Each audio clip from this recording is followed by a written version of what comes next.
بسم الله الرحمن الرحيم.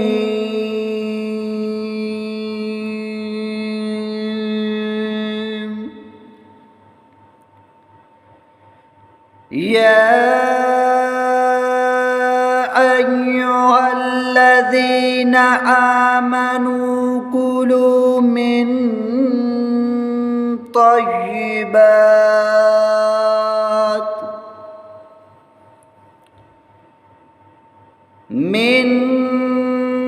طيبات ما رزقناكم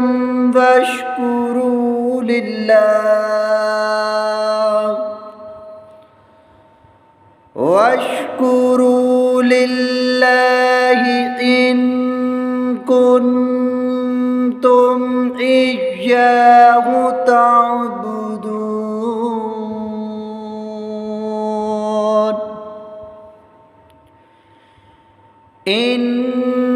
إنما حرم عليكم الميتة والدم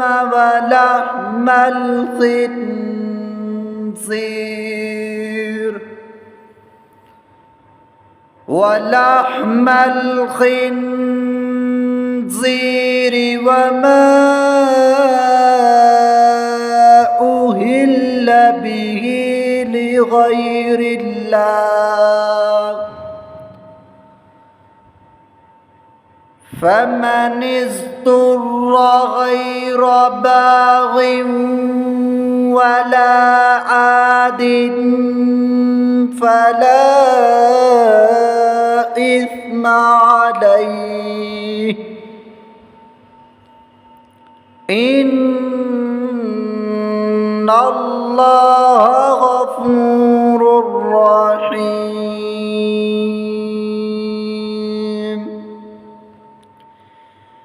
إن الذين يكتمون ما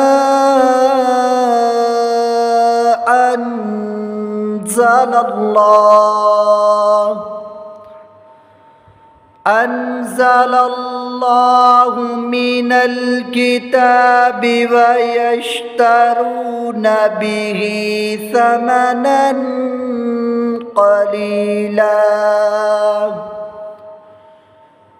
قليلا أولئك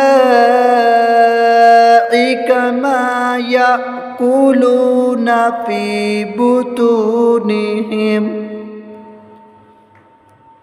في بطونهم إلا النار، ولا يكلمهم الله يوم القيامة ولا يزكيهم ولهم عذاب أليم.